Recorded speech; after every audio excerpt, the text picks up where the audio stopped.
The way to make an instant box hedge is to use these bare-rooted English box. These are they're freshly dug. We bring them in every couple of days, a fresh load of them. And you take these and they've got beautiful big roots, big bushy English box, and they're really economical and cheap. But you can only do it in winter and early spring. So that it's something you need to get in and get into now and make yourself an instant box hedge. Don't wait years. Don't wait, the garden's calling. Click now, tap the link and let's go. Gary! Gary! No time for that, Gary. It's our bare-rooted festival. Okay, Gary, show them what we got. 3-foot standard ficus, the ball on a stick tree, $29.99. 3-foot standard icebergs and coloured standards, only $25.99. Big bare-rooted English box, $9. Everyone, and welcome back to our live Q&A. We do this every week. If you're new here, welcome, and if you're returning, welcome as well. So I'll just explain quickly for anyone who's new here what these live Q&As are, and then we'll update you a little bit on what's happening in the nursery, and then we'll get right into it. So our live Q&As are a space where you can come with any questions you have about plants, about your garden. Maybe you're about to start a garden project and you would like some help regarding maybe what feature tree to choose, or maybe what kind of ground cover. Maybe you're having issues with a plant, it's dying and you don't know why, you want to figure out how you can resurrect it. Anything at all related to plants or to gardening, this is the space for it. So all you need to do is pop your question in the comment. I'm going to ask it to Chris and he's going to answer it in live time. Now we love details, we love getting as specific, so if you can tell us what region you're in, what things that you like, maybe what you're looking for in particular, add as much details as you want to, and that will just help make the answer more specific. And yeah, that's pretty much it. We do these every week, same time, same platform. We would really love it if you could tell as many people about this, because we want to help as many people as we can, make gardening accessible and easy. So that's it. Chris, do you want to update us on what's happening in the nursery? Well, actually, do you know what's happening at the moment? And this is where people might like to ask me some questions, is we're really being heavily booked for the free garden design. And I was thinking that there seems to be, a lot of people must be getting out into the garden at the moment, looking at their garden and saying, hey, this needs jazzing up a bit.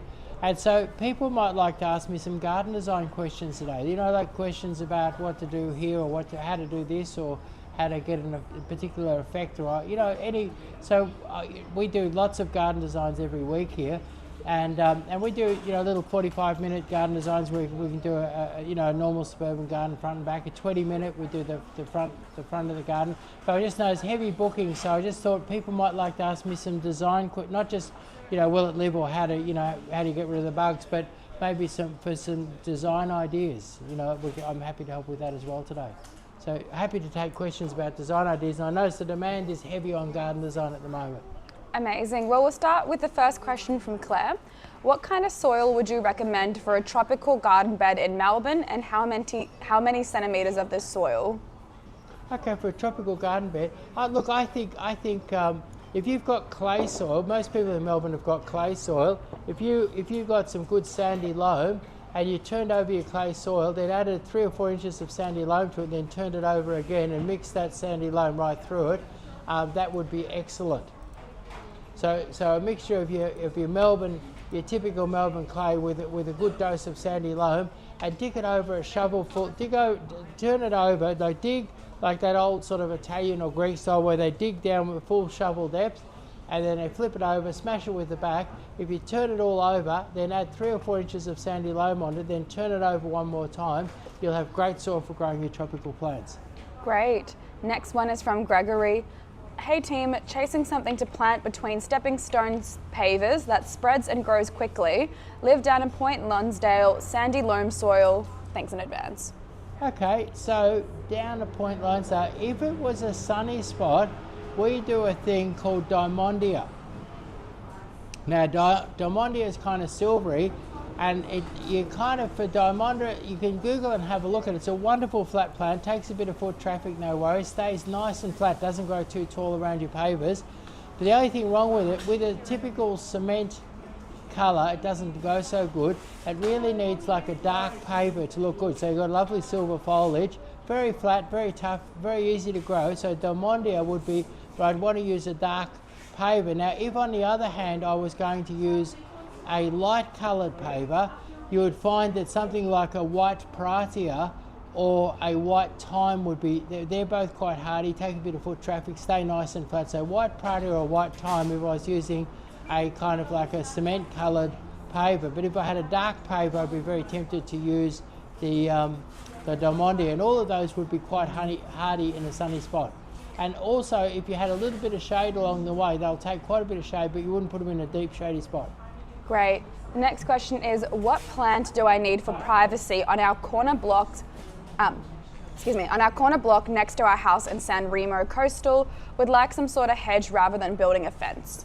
Interesting question. So we've got and it's smart that you want to use a hedge instead of building a fence, because it's much cheaper, much cheaper. And so coastal situation at San Remo, what would I use?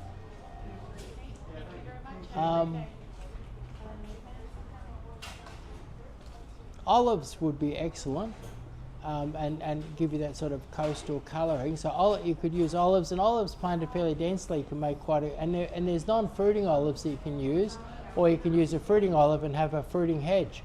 But olives trim up really nicely, and they can make a nice hedge or a nice pleached hedge. And what would be another good alternative to an olive? Like if you're just a bit off, olives will go almost beachfront. But if you're a bit off the beach, your weeping lily-pilly, very fast growing, stands up well to heat and wind and all that sort of stuff in sandy soils. So weeping lily-pilly would be another good one.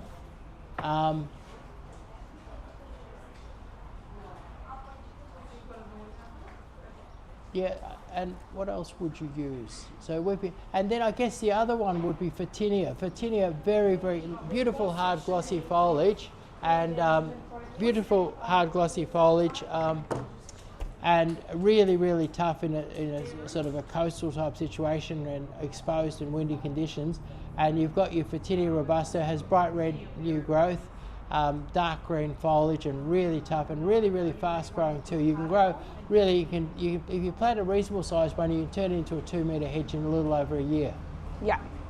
Next one is, struggling to plant avocado tree, lost 3 so far, any tips? Okay, so what an avocado would like is a nice sunny spot and a bit of deep soil. Yeah.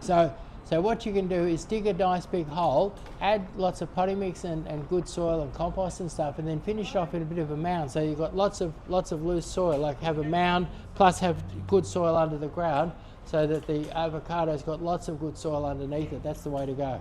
Yeah. I just want to let people know that TikTok filters comments that contain certain words like kill or die. It just doesn't allow it because of the community guidelines, I assume. So if you are saying that a plant's died, try using a different word, because we can't see the comments then. We just get sometimes like fragments of the comments, or we don't see your comment at all. So for anyone on TikTok who has commented something about a plant dying, if you could please do your comment again, and try and use a different word, a more, I guess, gentler word, something like that, please. Maybe deceased or passed away. Yeah, passed away would probably work well. That would be great, but in the meantime, I'll keep answering the other questions that I can see. Trevor, I can only see your comment saying contrast is a big thing in landscape, size, color, and shape. I don't know if there was a question attached to that. If you want to try and comment again, because that's all I can see of your comment. But I'll go on to the next question in the meantime, which is, can you graft a fruiting olive tree? I am moving house and want to take a branch to replant and start over. Yes, you can graft. Olives graft quite well. And so yes, you can graft your olive. I reckon April would be the time to do it. Yeah. You could probably, don't want to do it in the hot weather, you could actually do it now, or you could do it again in April. Mm-hmm. April would probably be the best time of year. Yeah. Next question is, I have shade in front of my house. Suggestions for some flowers, please. Okay, so shade, let's say we're in Melbourne. We did a great little video last week on hellebores, and we found a person had a beautiful weeping tree, and in the shade of the weeping tree they grow hellebores. But other things would be like snow in summer, beautiful silver leaves all year round, white flowers in spring, hellebores. Then you've got things like your oak leaf hydrangea. I love those because they have beautiful autumn colour all through the winter, and lovely white flowers in the summer.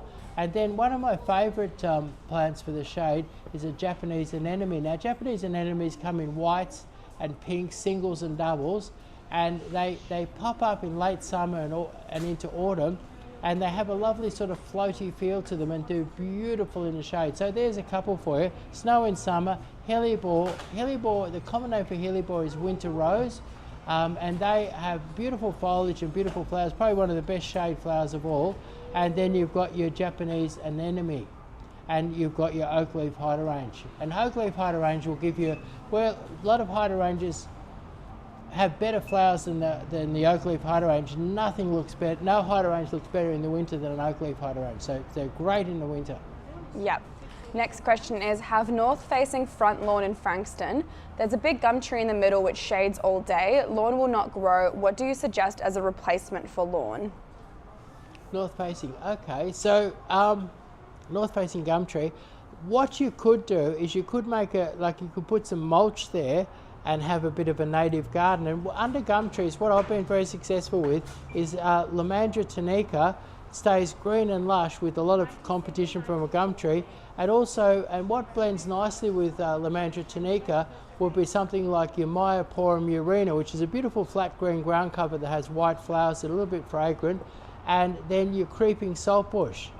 So creeping saltbush, sort of lovely silver grey. So, and you can mix those two. If you mix together a mixture, clumps of the tunica, which will move in the wind and look really nice, the urina and the creeping saltbush, use those three together, and under the toughest, meanest old gum tree, they'll flourish and do well, where other things will just die. So and that way, get rid of your lawn under there, because you'll never really get your lawn to grow under a tough old gum tree. Yeah. Next question is following up on the olive tree. How would you recommend I graft the olive tree? Look, I'd look up a. There's 2 or 3 different grafts that you could do, and I think a side graft would be the way to go, and not to use too much. Don't have too much foliage on the sign, which is the piece that goes on the top. Just reduce it down to just 1 or 2 leaves on the sign and a few buds. So don't have too much foliage on there so it doesn't dry it out. And you'd want some grafting tape as well to do it. And then I'd imagine a nicely done side graft would be the go. Yeah. Taped up and you should be fine.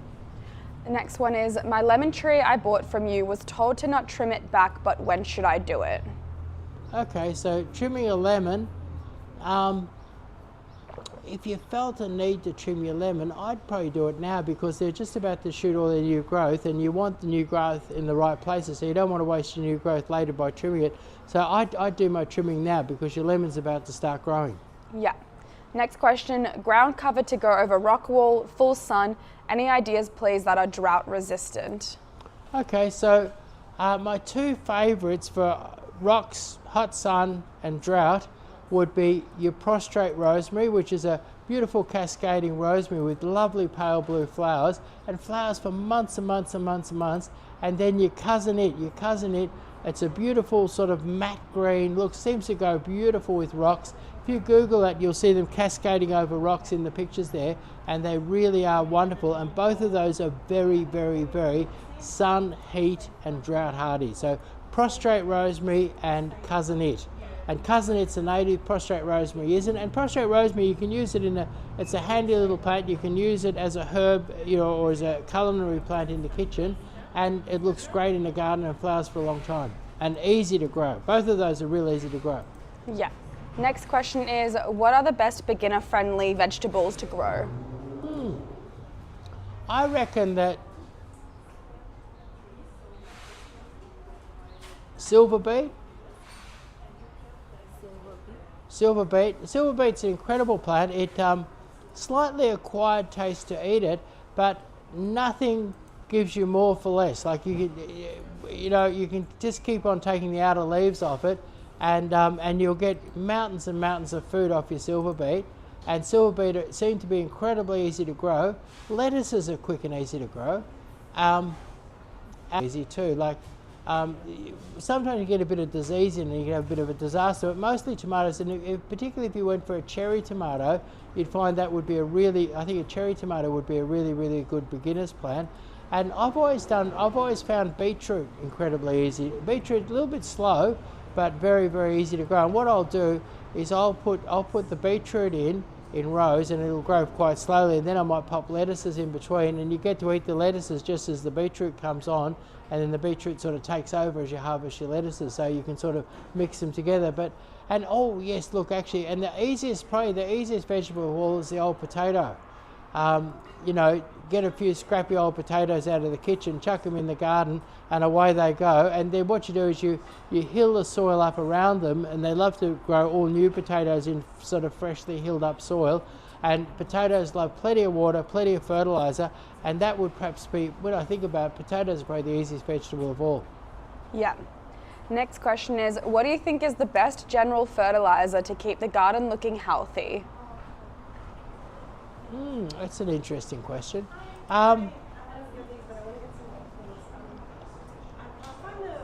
Osmocote or slow release fertilizers like Osmocote, and what you've got is you've got plastic, they're plastic coated little pills of fertilizer, and what's great about them is that some fertilizers, you put them out and you'll get some heavy rain, and you'll actually it'll all dissolve and all go in and give the plant a sort of an overdose, and then after the overdose is gone, it's under fertilized.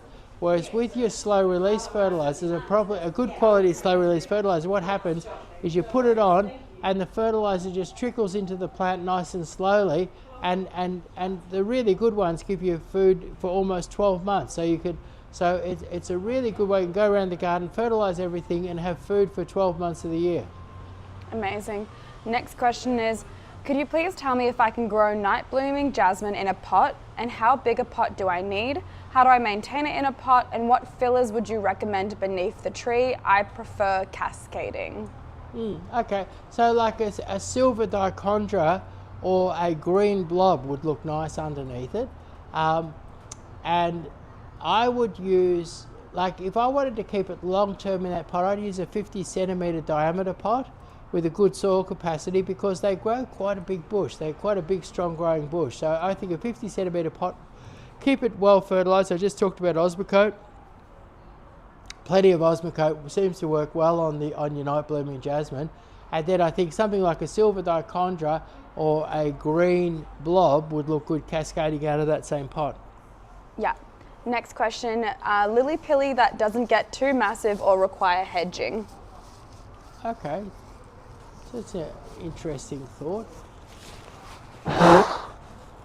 We've got one here called Copper Tips, and Copper Tips is a good one. Copper Tips has little, reddy purpley copper tips on it, and so it has copper tips. It's it's only a sort of a 1.5 2 metre tall bush, a little bit slower growing to come up, but where a lot of lily pillies will shoot up 3 and 4 and 5 metres and you have to cut, something like your Copper Tips is going to make a reasonable. There's some really miniature ones like Allen's Magic, which only grow knee high, and that'd be too small for most people for a hedge, but something like your Copper Tips would make that sort of shoulder or chest high hedge without hardly any trimming at all. And also the other thing with the Copper Tips, it's a variety that the bugs don't like. So it's a beautiful looking one, but the bugs don't like it, and so that you don't get the beetles eating it and you don't get the psyllids chewing on it. So it's kind of bug free, and it's very, very pretty with its Copper Tips and doesn't get too big. So you could use it as a small to medium hedge. Yeah. Next one is a design idea from Estelle.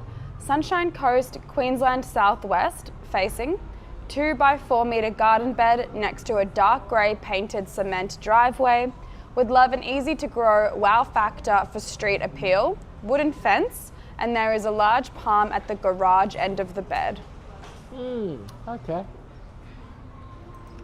I reckon a couple of variegated, what are they called? They're called, how long was it again? What was that, sorry? What was the length of the bed? 2 by 4 meter garden bed. Okay, so what you could do is you could put two, what do they call, silver plum bromeliads there, and then you could do 3, so I'll do a little design here, we'll have a look at it, if we could have a look with the camera. So here's our bed here, here's a quick little garden design, and let's do 3, 1, 2, 3, and these can be your spider web. Now people can look these up, spider web Aurelia, and we do, and we'll call that S, spider web Aurelia, and then we'll do 2 silver plum, which can be, we'll call that SP.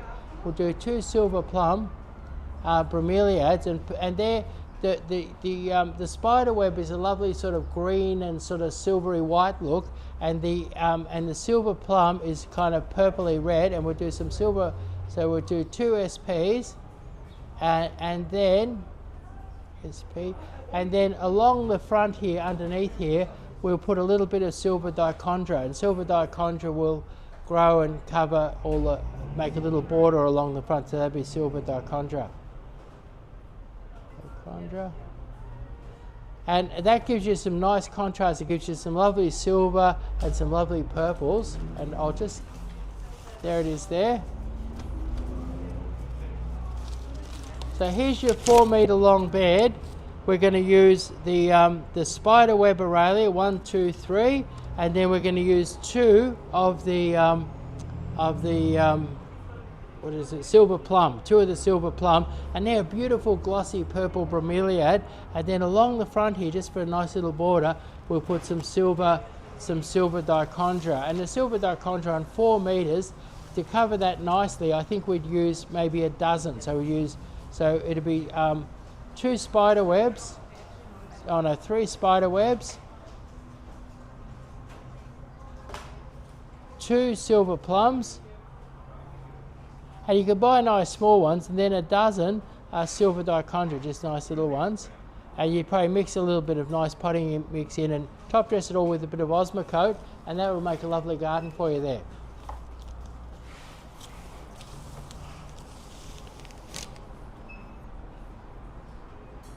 Amazing. And people could Google those. Have a look. Spiderweb Aurelia, silver plum bromeliad, and silver dichondra. If you Google that and have a look at it, you'll see how they'll grow. Great. All right, moving on to the next question. Which Japanese maple would you recommend that can stand the sun and has leaves all year round? No Japanese maple has leaves all year round, but I often get people ask me that question, and how I answer it, I tell them to plant like a lot of Japanese maple have a lovely bit of colour in the leaf, and what I get people to plant is I get them to plant a burgundy agonis. And your burgundy agonis has lovely colour in the leaves. With a bit of a trim, it can be kept as small as a Japanese maple. It has that lovely sort of Japanesey oriental look, and so it's an Australian native, but it's tough. It'll take heat, it'll take wind, it'll take a really tough situation, and it loves a trim, and you can keep it small like a Japanese maple, and it's got that bit of colour like a Japanese maple, but it's evergreen. Because the one thing you'll find with Japanese maples is all different colours, all different leaves, all different things available, but no evergreens available in Japanese maple. But so when people say to me they want an evergreen Japanese maple, I sell them an Agonis burgundy, and that gives them that evergreen Japanese maple look. So Agonis burgundy, Google it and have a look. Agonis burgundy, beautiful plant, easy to trim and keep small, and it has some lovely little white flowers amongst its beautiful burgundy foliage. Yeah. Next question. I'm limited in space depth-wise. I want an evergreen, easy maintain, dense top to bottom with no visible stems / trunk. Kind of asking about straight and narrow versus backyard bliss lily-pilly. Also, how do I prep to plant? Do I need mulch, fertilizers? Please walk me through. Okay, so what we want is we want dense from the ground up, and one of the best ones around for a dense from the ground up fence is your old dense fence.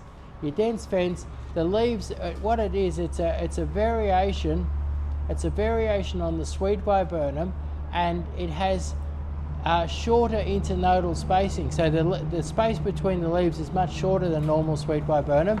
So it's a little bit slower growing, but when it gets to where you want it to be, it's very thick and dense. The leaves are really, really close together, and that makes a beautiful dense fence, quite a big leaf.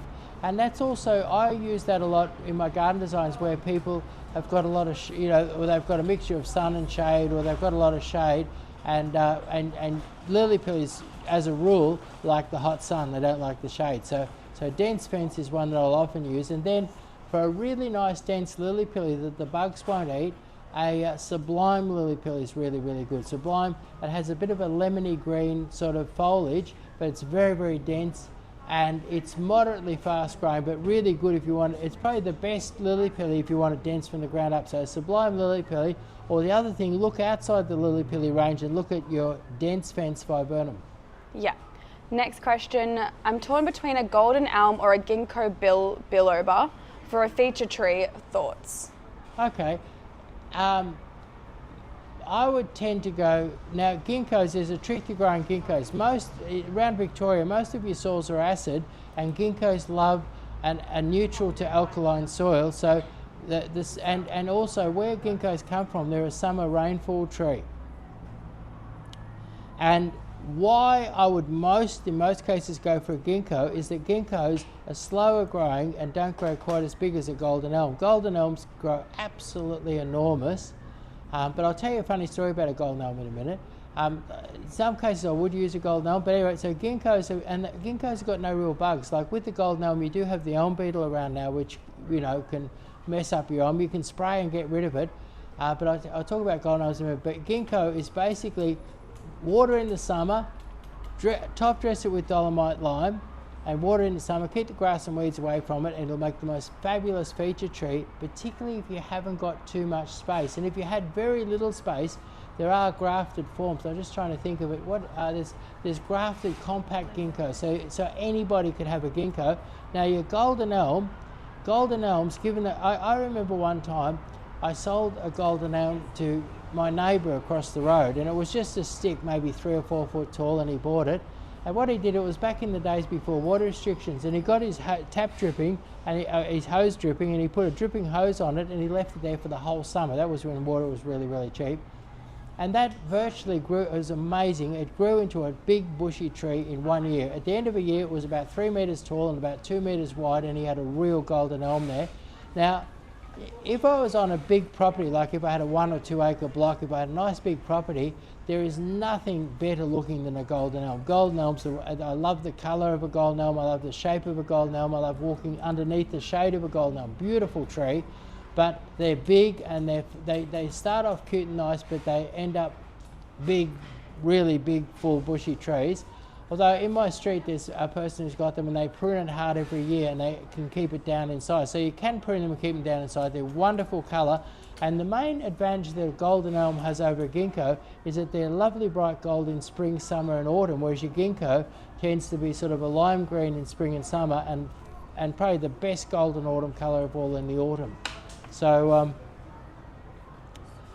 I think that it's depending on if I had a compact garden, it would only be a ginkgo. If I had plenty of space, I'd be very tempted with the golden elm. Next question is, I brought 6-star jasmine a year ago, and 2 of them aren't growing past the size they arrived. What do you recommend? The rest have flourished / exploded. Okay. More water, more fertiliser. So get some Osmocote and put 2 or 3 teaspoons of all of Osmocote around them, and do it right now. And then as the weather warms up, give them more water, give them bigger soaks of water. Yeah. Next question is, there's a roof that I don't like looking at. I need something around that 3 to 4 metre mark without pruning. Right, okay, 3 to 4 metres without pruning. What would be 3 to 4 metres without pruning? What is it they don't like looking at? A roof. A roof, okay.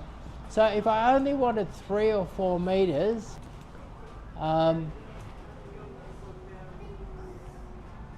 most things go well. You could look at something like, and reasonably fast growing too, you could look at something like a fairy magnolia. Fairy magnolias are really only 3 or 4 metre trees, and really they're not big trees, and they really don't need pruning. So something like a fairy magnolia, and you can get and they put on the most, this time of year, a beautiful show, and you can get a white one, a cream one, or a sort of a pastel pink one. And so they would be also a very, very good 3 or 4 metre tree. Also, the fence line is 34 metres long. Right, okay. So we actually have some on special at the moment. We've got them, I think, for $24.99, and you'd plant them about 1.2 metres apart. So if you, of course, we've got small, cheap ones at the moment. It wouldn't be too crazily expensive to do that. I just think what else would be, if you're looking for something very inexpensive at that sort of height,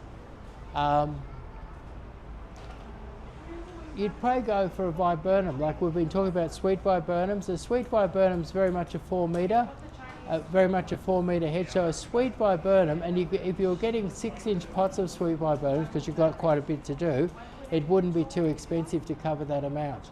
So sweet viburnum would be the cheaper, probably faster growing alternative than the, say, fairy magnolia. Yeah. Next question is, how do I recognise signs of pest infestation early? I think take a walk in the garden. And have a good look at everything. And look for holes in leaves, or look for sort of a bit of a sad look. I'll have to have a look at my rhododendrons soon, because the red spider will be coming out, and they've had red spider in the past, and I'll have a look soon and see how healthy they look, and where they've got that little bit of a haze that the red spider puts over them, and I might have to spray them soon. Yeah. Next question is it better to water plants in the early morning or in the evening? I think a lot of people worry about water plants in the sun and things like that, and I think that must come from where people have got salty water or something like that. But with good water, I think I water them whenever I want to, and I guess the evening has the advantage where they've had a warm, hot, or dry, or windy day, and the evening water will give them a good soak. Yeah. Next question is, any tips for growing a native garden on a sloped area? Look, there's lots and lots of on a sloped area. If you wanted nice low plants, there's lots of beautiful low ground covering grevilleas. If you went down and had a look there, there's lovely low ground covering grevilleas. Lots of nice things like Calbury carpet that'll cover a sort of a sloping area. The cousin-it that I mentioned before. Lots of different, colourful little grevilleas and things like that. And then there's things like the Myoporum urina, great for a sort of a sloping area. So all of those, and you can put together a beautiful combination. And I've done a couple of designs recently where I had to do a very big area. And what I tended to do was, rather than pepper and salt the different natives, I tended to put them in clumps of 2s and 3s and 5s, so that when they flowered or did their thing or had their nice foliage, so that they'd form a big impact. So a person out on the street in front of this big area that I was doing would see a nice big chunk of colour when that area was happening right. Yeah. Next question is, what are the best plants to attract butterflies to the garden? The very best plant is a buddleia, and we've got quite a few buddleias in stock, and there's buddleia buzz, which are kind of like compact buddleias. But if you put a few buddleias in, buddleias start flowering, probably middle of October, late September, middle of October, and they flower through to about June or July, and you'll once you put 1 or 2 buddleias into the garden, you'll never be without butterflies. Great. Next question is, I want a nice but low maintenance lawn. I don't like grass, want some flowers, etc. Any recommendations? So a non-lawn lawn. Yeah, they don't like grass and they want flowers and low maintenance. Probably the best would be prostrate thyme. and prostrate thyme has masses and masses and masses. We mostly propagate and sell a white one, and it has masses and masses of white flowers for months and months and months. Yep. Next question is, let's see. How do I know if my indoor plant needs more humidity? I wonder what sort of indoor plant it is. And what you could do is put it in the bathroom or the kitchen where the humidity is higher and see if it sort of picks up a little. Yeah. Next question is, how do I protect plants from frost without moving them indoors? From frost without moving them indoors? There's an actual chemical that you can buy, but you need, they sell it in big lots. It's only really for commercial growers, but there's a product called Envy which does protect plants from frost. Also irrigation early in the morning to wash off the before. What happens, how frost damages plants is that when the plants are frozen right through, the leaves are frozen right through, and what happens is the sun hits it early in the morning, and what happens is that it smashes the cells and they go all sort of sloppy and terrible in the foliage. So basically frost, so washing the frost off is a possible answer without bringing them inside. So getting out there early and washing the frost off, or the other thing that you can do is throw a blanket or a bag or something over the top of it to protect it so the frost goes on top of the like an animal feed bag or something like that. So putting a cover over it, washing it early in the morning, would or ultimately, if you could get hold of the chemical called Envy, which is a popular thing for spraying on your plants. Yeah. Next question is, what are the best spring blossom trees? That's an interesting question. We're right in the middle of spring blossom now. My favourite is probably the Prunus bileriana, which is not rare or anything like that. But what I love about it is that it comes really early, and because it comes early in the cold weather, it lasts for weeks and weeks and weeks. It's fragrant. It's not a big tree. And when the flowers are finished, it's got beautiful sort of reddy burgundy foliage on it. So you've got whereas some of the blossom trees can be a little bit boring in the summer. So that would be number one favourite. And I guess my next favourite would be your Solangiana magnolia. Now your Solangiana magnolia has big flowers, but I think it qualifies as a blossom because a blossom, the technical definition of a blossom is masses of flowers, and the Solangiana, they're flowering all over Melbourne at the moment, and they have masses, although it's quite a big flower, there's masses and masses of flowers on them. And then what else would I really, and then I guess for something really exotic and wonderful, you can't beat a forest pansy. A forest pansy has these wonderful little spidery sort of petals that are flat on the trunk, sort of curled up off the trunk, and about halfway through the flowering, amazing purpley black leaves appear amongst those pink, and that pink and purple combo is just unbelievable. Great. Someone says, hey Chris, you're an idol in Melbourne. Love seeing you do this Q&A. Would love workshops and DIY videos. Okay, well, I'll work on that. I'll work on doing some more useful things for people. Sounds good. We'll make a note for the marketing team to make more videos like that. Next question is, my tomatoes in hothouse last year only produced green tomatoes. They're in Monbulk, Victoria. Right, okay, so it was rather a cool summer last year. It was only sort of hot at the end. I wonder if you've got enough sun where you are. And maybe you even grow them in pots and put those pots out in the hot sun. So I think look for a bit more hot sun, and you should correct the problem. And you could perhaps grow them in the greenhouse early in the season and get them out in the hot sun, grow them in pots and then get them out in the hot sun later in the season. And maybe, like, Monbulk is a bit of a cool spot compared to other parts of Victoria.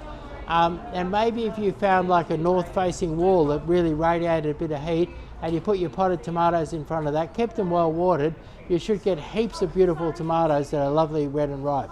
Yeah.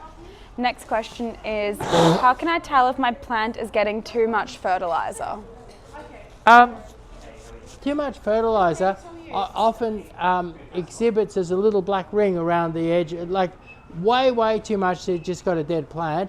But when you've got a little bit too much, it's normally a little black ring around the edge of the leaves, or it can be the leaves in the middle or at the bottom of the plant turning yellow and dropping off.